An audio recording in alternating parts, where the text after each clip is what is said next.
Hey everyone, in this episode, Ben and I discuss cravings. What is a craving exactly, and how can you handle it when your cravings are high? We discuss different things that you can incorporate in your sobriety to help combat cravings, and when you can expect cravings to subside. Now, it takes us a little bit of time to get into this episode because, full transparency, we had a different topic, but then it went in this direction and we had to roll with it because it's something that we don't pay much attention to. So everything about cravings, enjoy this show. You ready? I'm ready. Here we are, Real Recovery Talk. I am your host, Tom Conrad. In today's episode, we've got Benjamin B. Ka-chow. That's from Cars, Tom. Okay, first things first, thank you for tuning in on the podcast app, whichever one that you choose to use, and thank you for watching on YouTube. In the end, if you have any comments, questions, or concerns, you can always reach us, info@realrecoverytalk.com. Again, that's info@realrecoverytalk.com. And ultimately, we want to help you turn your mess into your message, right, Ben? Yes, sirree. Also, go to realrecoverytalk.com/guide. There you will find 5 steps that you can do to get your loved one the help that they need. It's a downloadable PDF. realrecoverytalk.com/guide, and also realrecoverytalk.com/reconnect. That's our family program that we are releasing. And by the time this episode airs, it is officially live. So you can go to realrecoverytalk.com/reconnect to get signed up there. It's a monthly membership. We encourage you to go there, and you have access to us to help support you in all of your needs. So what do you think, Ben? I'm excited. Yep. It's been a long time coming. So the episode for Mind Pump, by the time this goes out, will have been released. It does, in fact, go out tomorrow. This episode is going to go out after tomorrow. So pretty exciting stuff there. What do you think? I'm pumped to hear it. I kind of blacked out without Xanax when we were recording it. And I have no idea what we talked about on there. I don't either. I have no idea. All I know is that you cried. No, God. I was literally just about to say the only thing I remember is Tom cried. I did know not that. cry. That's why I beat you to it. But I didn't cry. So you're telling a lie. Tambini said you cried. No, I didn't. She saw the back of my head. Maybe she heard the whimper in your voice. All right. All right. Listen, in this episode, we've been getting having a lot of conversations with parents, as we do a lot. And if you don't follow us on Instagram, I encourage you that you do. I'm Real Recovery Talk Tom, and Ben is at Real Recovery Talk Ben. I've been putting out a lot of reels, just shorts, 60 seconds or under.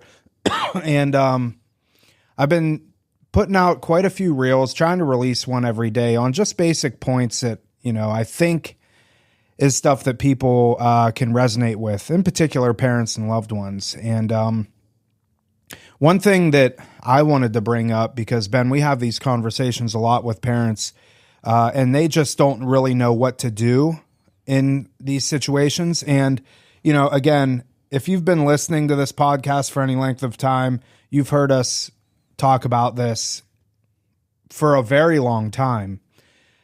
But I wanted to just dedicate an episode to it. We're going to take the next 30, 45 minutes, unpack these 5 things that we think parents you can do to help. And this isn't coinciding with the downloadable PDF.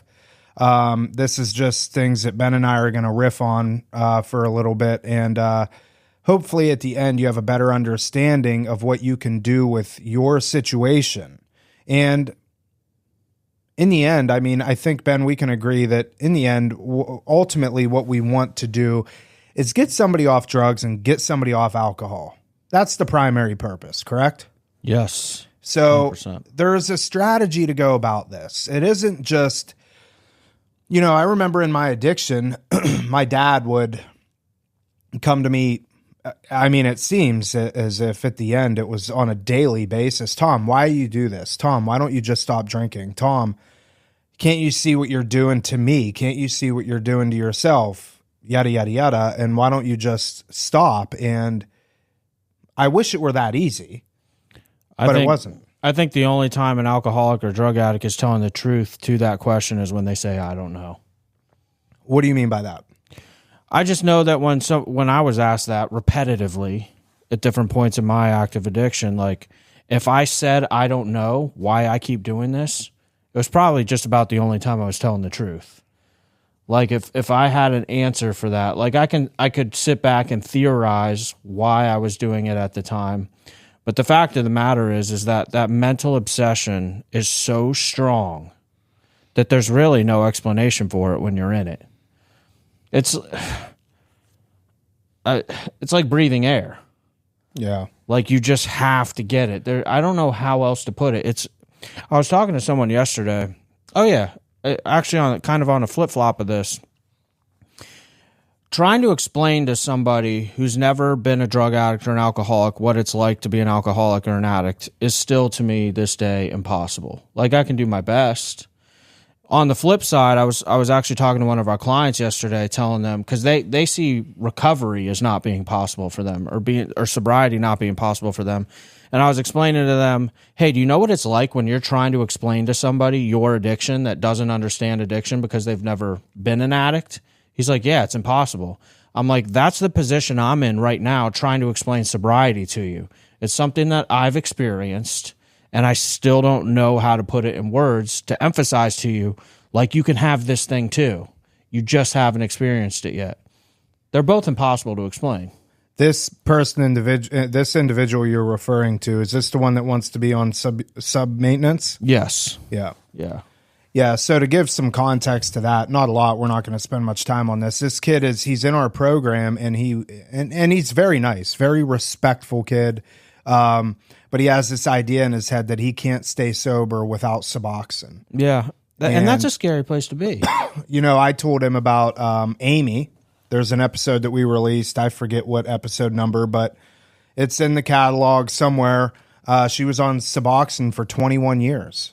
And by accident, sorry about the brief interruption, we were having our fire alarms checked here at the studio. Palm Beach County, I guess. They want to come and test the fire alarms in case there's a fire. Yep. It's right up Ben's alley. Safety officer Ben over here. You haven't teased me about that in a long time. Yeah. No, so anyways, I referred to, and I have yet to do this. I want to send him the episode where we had Amy on, who was on Suboxone for 21 years. And a good friend of ours, Josh, says something. He says, you can't crave a strawberry if you've never had a strawberry. This particular individual hasn't been sober longer than, I want to say, 40 days. And so you can't really make a fair judgment on whether or not you're going to enjoy sobriety because you've never really been sober. He asked me a good question, and to me, this is, I mean, it's something I know, but maybe our listeners don't know. He asked me, he said, how long will it take for this craving to go away? And from the physical aspect, like on a neurological level, you know, obviously you can't put an exact timestamp on it, but I was telling him, I'm like, dude, you've been doing opiates for a long time. It's probably going to take you about 6 months before your brain stops having that craving. And, you know, and that's a tough spot to be in. Well, cravings is one of those things that I think, and I'm sure there's some sort of neurological component to it, some chemical imbalances, stuff like that, you know. Cravings, I think, are one of those things that they are as bad as you allow them to be. You know what I mean? Like when you have a craving for something. I don't know, man. With opiates. No, hear me out. Okay. Because it would be the same as, like, you know, sugar. Now, granted, I'm saying sugar, opiates, like we get a reward. Right? There's some sort of dopamine release, and, you know, we indulge in whatever craving that is. But I'll tell you this. There's times where I have craving for cookies.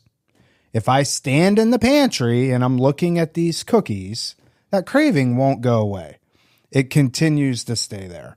And the longer I stand in the pantry and stare at the cookies, the stronger the craving gets, until finally I find my hand grabbing the box of Oreos and then indulging in the Oreos. And, you know, cravings for somebody that's in early recovery, I'm not doubting that they're there, but it's what are you doing when the cravings come, and who do you talk to? Who do you surround yourself with? What sort of outlets do you have to combat the cravings? Stuff like that. A lot of times when people have cravings, they just sit in it and they're like, oh my gosh, I have cravings. Oh, the cravings are unbearable. I don't know what to do. I'm craving so hard. And it's like, well, go do something, you know? You're saying with no action. I agree with that 100%. Yeah, you definitely can't sit in it.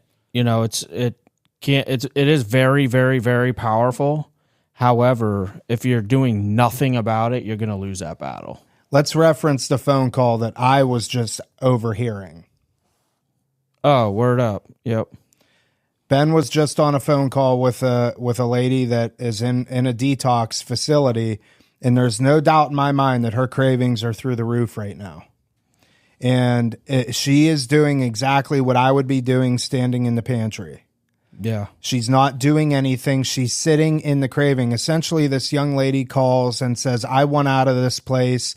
They're treating me terribly. They're not giving my meds appropriately.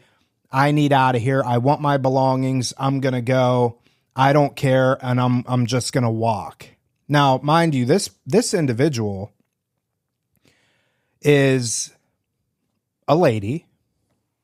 She is willing to just walk out the doors, start walking up the street with her suitcase packed with her clothes, with no end in sight, no plan, no nothing, because and she doesn't know this right now. We know this as outsiders looking in. She's got serious craving going on. She's literally in her addiction. So there comes a point in time that when you're suffering from these cravings so strongly, and whether in this particular individual is an alcoholic,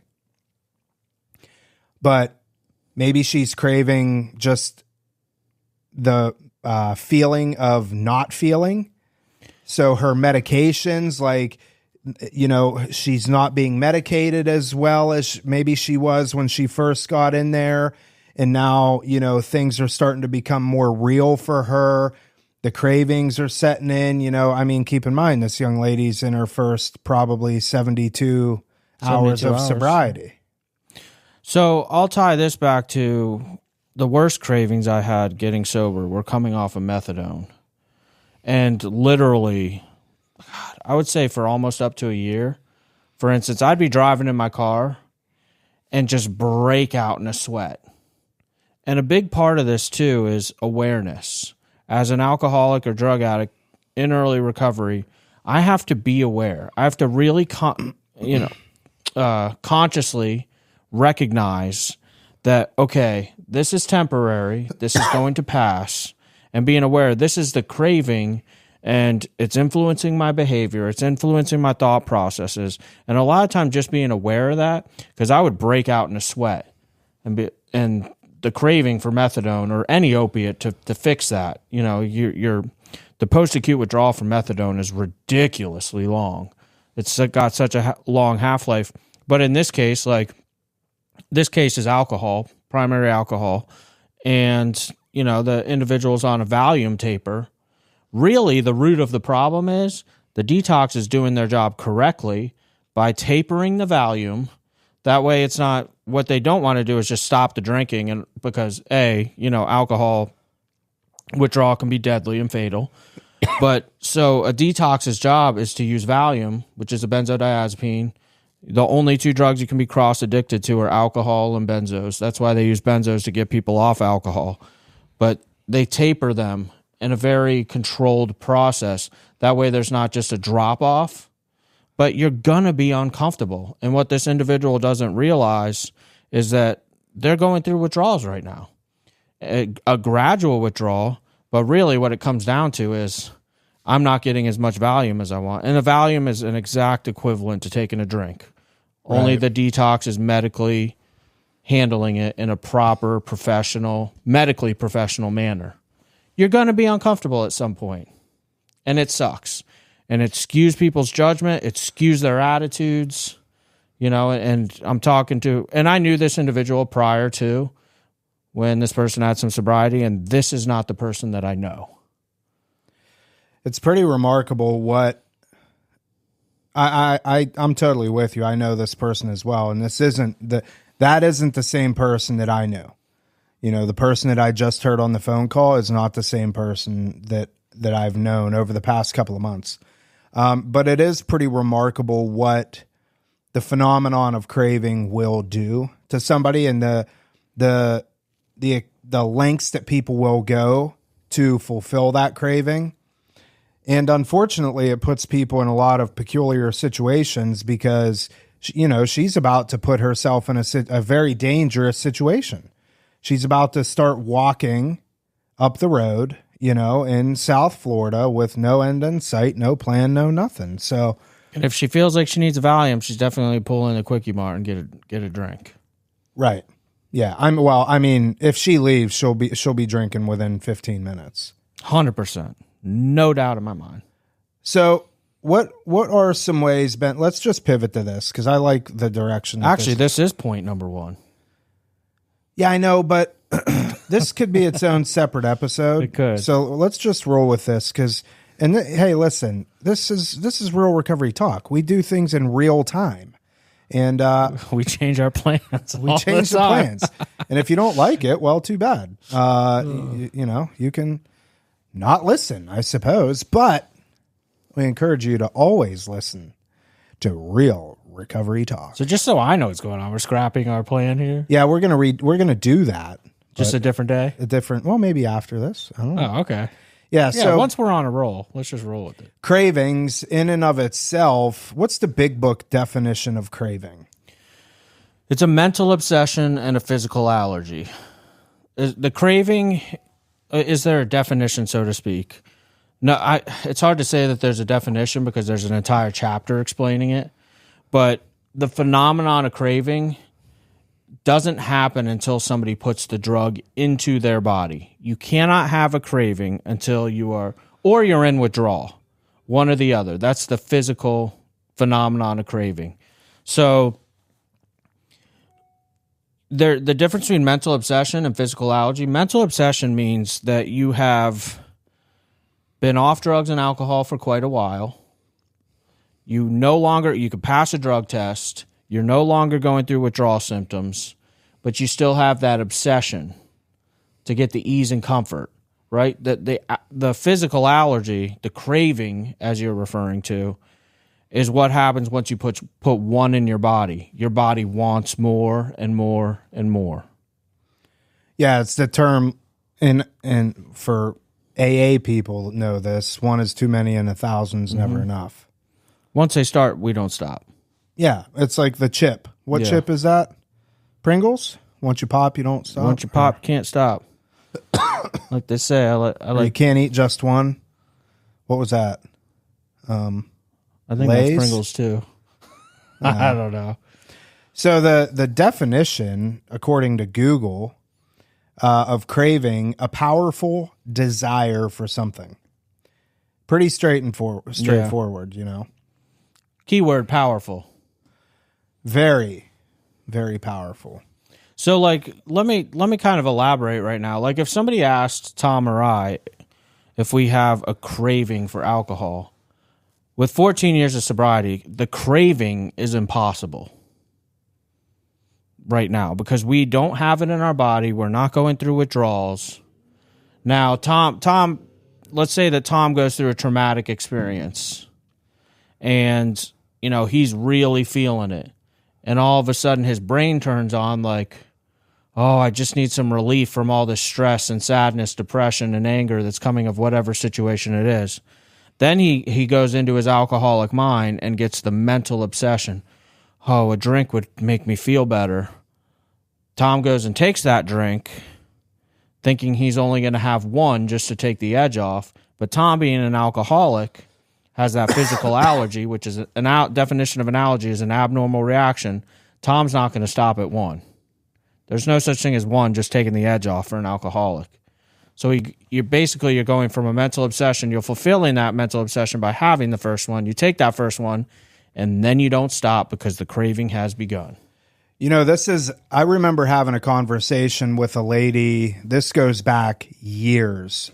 A guy came into our program, or was coming into the program. He didn't know this yet, but mom had come to have a conversation with me about her son.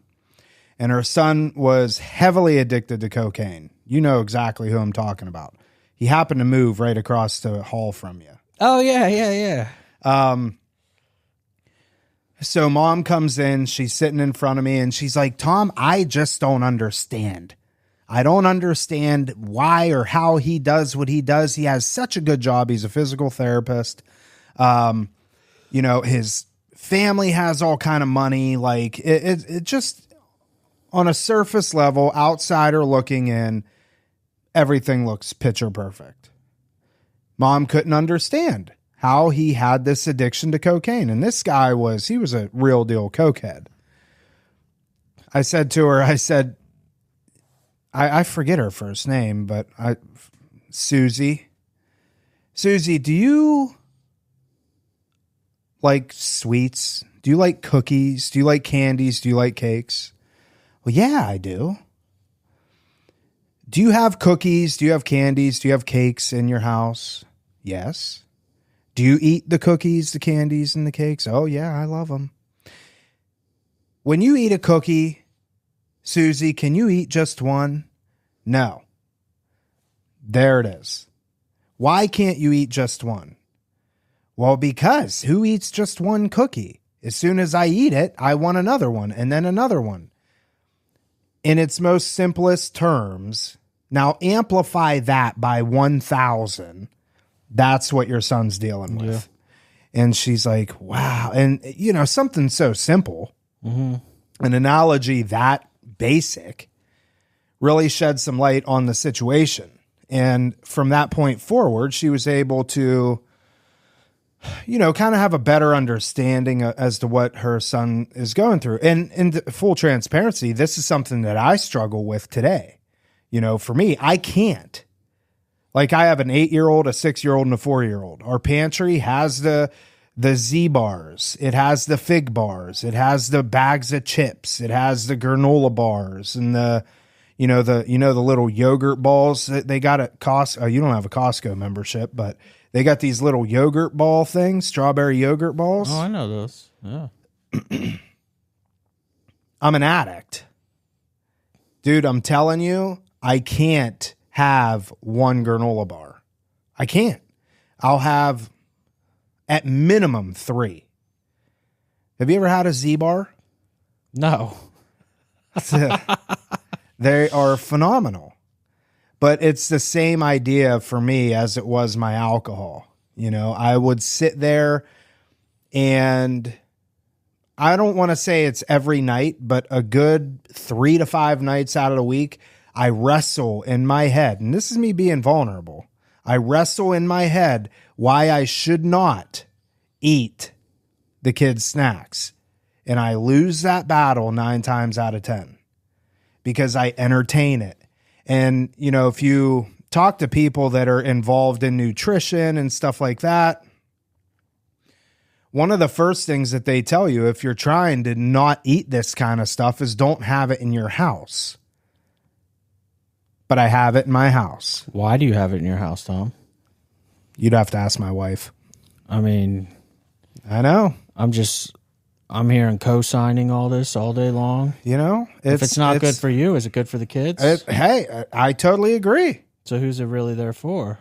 I'm not saying it is good for them. It's an intervention. It's convenient is what it is. That convenience is key. And but look at this. Drugs and alcohol are convenient too. Yeah. If you think about your average person, this is cultural. I think this is cultural along the lines of a lot of jobs out there. How many, say, for instance, office jobs or construction jobs or whatever the case is, are all the guys and the gals like, oh, when our shift's over, we're all going to go to the bar and have a beer and kick off and relax? It's the most convenient way to take the edge off. Anything else takes effort. I mean, how many people, culturally speaking, in the U.S. would be like, there's a group of them and they're like, oh man, it was such a hard day at the office. Why don't we all go do happy hour at the gym? Because it takes effort. It's not convenient. It's easier to go to the bar and have a beer and put no effort. All you got to do is a bicep curl for every sip. Yeah. 12-ounce bicep curl, right? Convenience. Convenience to feeling better. It's the same thing for alcoholics and drug addicts, man. It's pretty crazy. And to think too, like, you know, when you get to the point of being addicted to something, it's no longer convenient. Like before it was convenient. Then then it becomes a total inconvenience, but you have to do it. And it's not like the gym. Like the gym is inconvenient, but you can do it or not, and you're going to be okay. You know what I mean? Like you're not going to shit your pants. You're not going to throw up. You're just going to, you know, choose not to go to the gym, and you're going to go home and do whatever you're going to do. Take a nap. When you get to the point of addiction and it's now inconvenient to continue to use, but you have to do it, or else you're going to shit your pants. You're going to throw up. You're going to feel like you're dying. Like all these things start happening. It's a nightmare place to be. That's interesting. I've never thought about it. Me neither until just now. There's a lot of convenience around drugs and alcohol until it becomes inconvenient. Yeah. But because I've always said that a lot. Like I'll say that to our clients on a regular basis. Actually, I tell them I don't have the energy to go back out. I don't know where I would muster that type of energy to go back into that lifestyle that it took to stay high all the time. Busting my butt for that next high, I don't have it in me anymore. It would be inconvenient. I got things to do. It'd be way too inconvenient to be hungover. It's funny how that changed. And if you look at like the other things that come from early use, alcohol is convenient. Like, you know what's funny is like, how convenient is alcohol and taking a couple drinks when you first start dating? It's a social lubricant. It really helps.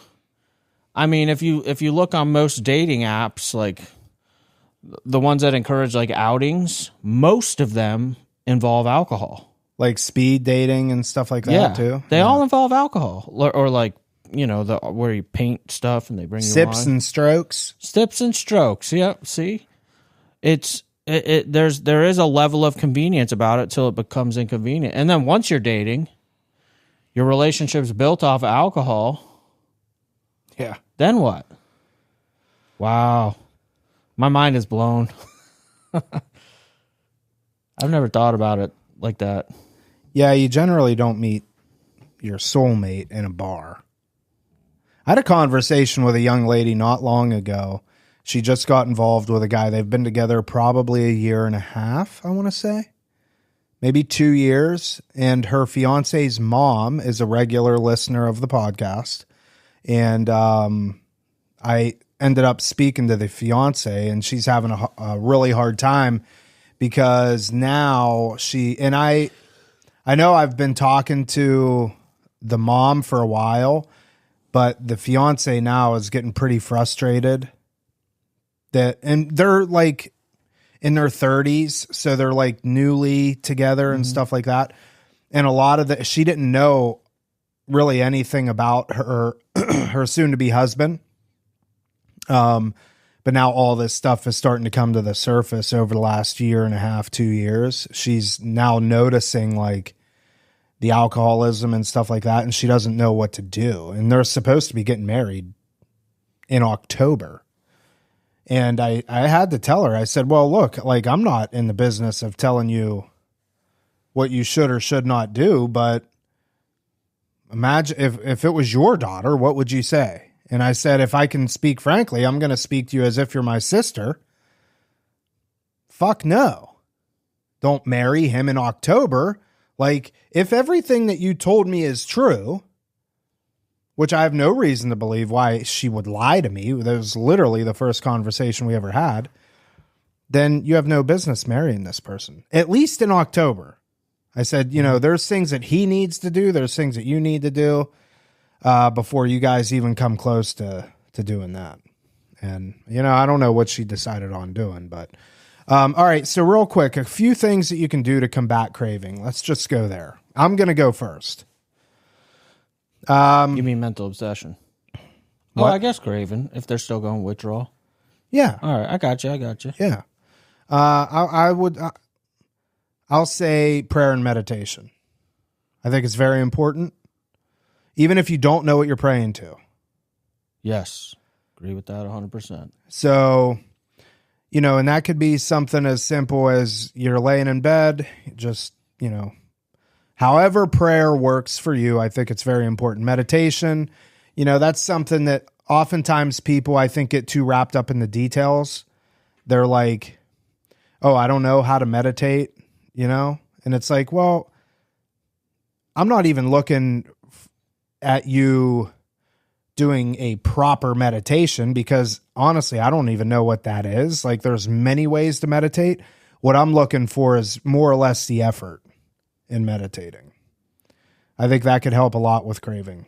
Go ahead. What do you I'm going to go the obvious route that people probably believe I would pick: exercise of some. I knew you were going to pick that. That's why I said prayer and meditation. Some form. I mean, at the end of the day, if you look at it from a physiological perspective,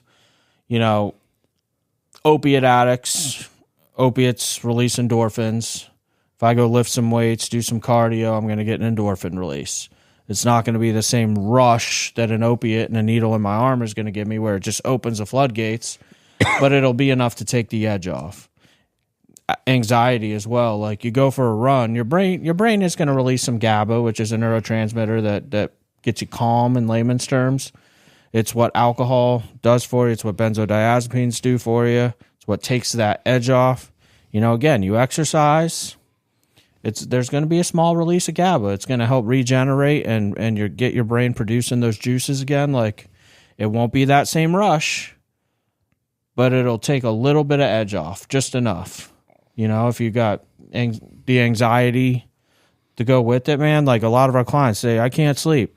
I'm like, go freaking exercise till you're exhausted, and I bet you'll sleep tonight.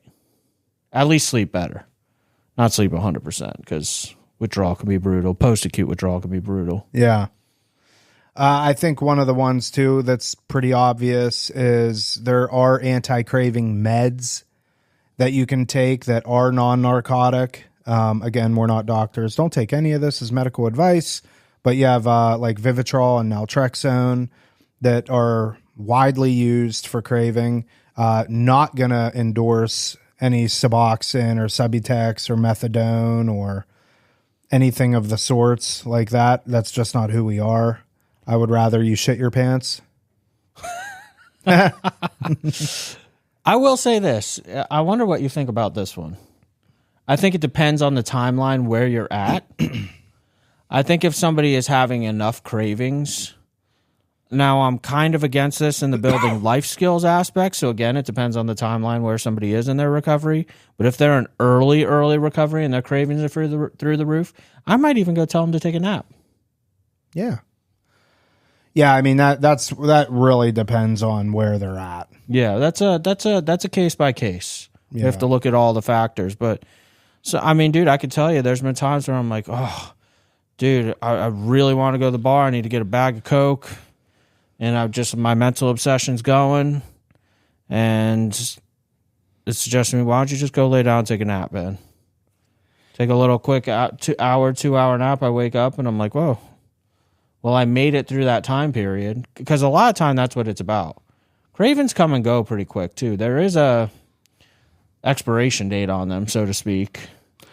They will go away. Yeah. It's just the same as, again, I've referenced sugar many times throughout this episode. I'll use myself as an example. If I do something other than standing in the freaking pantry looking at all the snacks, if I go and do something, that craving will subside. You know what I mean? Yeah. Just taking your mind off of it. I'm calling Amanda after this episode. Go We're ahead. going to get down to the bottom of this. Go ahead. It's really bothering you. It's bothered me a long time. No, I'm just kidding. It doesn't bother me that much, but it definitely, it kind of sucks. The other one too, I would say to combat craving is going to be obviously community. Have a strong community of people around you that you can rely on, because when you are going through a craving, it's not something that you have to go through alone. You can definitely reach out to the people that, are, your sober network, whatever that looks like, and see if they're able to maybe go grab something to eat or go get a coffee somewhere or go do something. Because again, I think it just takes your mind off of things and it would help you with your cravings. Yeah, talking to somebody goes a long way. Because I feel like even in its simplest form, while you're talking about it, you're not actually doing it. The drug. Yeah, and don't talk to somebody that has the same amount of sobriety time as you. Oh, that's true. Yeah, so like, if I have 3 weeks of clean time, I'm not going to talk to somebody. I mean, there's nothing wrong with talking to somebody about your cravings if you both have 3 weeks of sobriety. If the other person like legit wants to stay clean and, is somewhat in a good headspace, I suppose. But like, if you're going to talk to somebody that's got like 3 months or 3 years, or, you know what I mean? Yeah. Like somebody that's kind of been through it and can help you and stuff like that. Misery loves company. I think I'm kind of looking at this as like, how do you buy yourself time? I would even like make a suggestion, like if I can make it through, like let's say I'm having a craving, a mental obsession. Usually if I can make it through about an hour, I'm okay. So maybe even telling myself like, hey, I'm going to commit to watching this movie beginning to end before I do anything else. If I buy myself that little bit of time, usually the thought like lessens. Better be a damn good movie. Like Deadpool, Wolverine. Deadpool and Wolverine. I enjoyed that. How was that? Good? It was hilarious. So I don't watch Marvel. I've never gotten into anything like that. Is that something that I'd be able to go see Yes, definitely. and be entertained? You would be so entertained. And I don't like giving out, Rotten Tomato scores on movies because everybody has different tastes. Like I'm personally not a comedy guy, which is intriguing about this movie because I was laughing my butt off and really enjoyed it. If you told me we were going to see Wedding Crashers or I don't know, Dumb and Dumber or something, I'd be like, Bro, those are 25 years old. Well, they're the first ones that came to mind, Tom. Golly. I don't know. What's a new one? I don't know. Talladega Nights? No, it's It's like 20. 20 years. Getting closer. I can't even think of a recent comedy movie. No, I'm with you on that. I mean, Amanda's out of town. Maybe I'll go by myself. Yeah, go to the movie by yourself. Get a bag of popcorn and a box of jujubes. Those are terrible. What are they called? Jujubes? No, I would not get that. They get stuck in your teeth. I don't even understand the point of them. Do they make them anymore? I thought they were discontinued. No, they do. They definitely do. Oh, what a terrible candy. And they're flavorless. What do you mean they're flavorless? Like pretty close. So what's your go-to candy if you go to a movie theater? Ooh, boy. I like some Sour Patch Kids. Have you had Sour Strips? Yes, we've talked about this a million times. Sour Strips is a guy by the name of Max Tuning. Sour Strips is going to be the best sour candy that you could ever have. I've had all the sour candies in the world. I'm a sour candy junkie. I've had them all. I've bought them all at Target. Sour Strips by far is the number one sour candy that you're going to find, and you can find them at basically all the Targets. So I like gummies, regular gummy bears. yeah, Good stuff. What about Snow Caps? No, dude, I don't Really? understand that. Those are good. Nah, it's Now, what about movie theater food? Would you ever get food there? Like, Just popcorn. No, like chips or nachos. It's too much going on. Like there's not enough and- space. I need a little table. Why do you think it's so expensive? They got to make up for. I mean, I imagine the overhead on those size buildings. I was thinking about this the other night when I was at the movie. I mean, the food's got to be expensive because I go to the Boynton movie theater. So once in a while, I'll go during the week, and the place will be a ghost town. Yeah. I mean, they have to make all of their money Friday, Saturday night. And they have to figure out a way to do it all at one time. And I imagine that's why everything's so expensive. I mean, it's like crazy expensive. I think it was $33, if I recall, for a large popcorn, a bucket, 2 bottles of water, and I think Weston got some sort of sour worms. Yeah, sounds about right. Yeah, it was like $33, I think. Tickets were relatively cheap. They were like $10. Oh, dude. I took Levi to go see the new Twister. Yeah. Have you seen that yet? Was it good? Yeah. Really? Oh, yeah. I mean, I liked it. I mean, the original from Helen Hunt, what is it? That's 25 years ago, too. Yeah. I mean, probably. Maybe more. I think I was in middle school when that came out, dude. It was a really good movie. Pretty interesting. You know, I enjoyed it. Levi enjoyed it. But yeah, it was, the tickets were not cheap. It was probably, I think, $18 per ticket. And then we got a large popcorn, a large soda, and a thing of candy. And yeah, I think all in all, we were in close to $100. It's ridiculously hot in here, Tom. It is hot in here. I got to finish that pre-screen, too. All right. So you want to wrap this up? Yeah. All right. That is it for this episode of Real Recovery Talk. Thank you for tuning in. In the end, if you have any comments, questions, or concerns, you can always reach us, info@realrecoverytalk.com. Again, that's info@realrecoverytalk.com. And ultimately, we want to help you turn your mess into your message. That is it. We will see y'all later.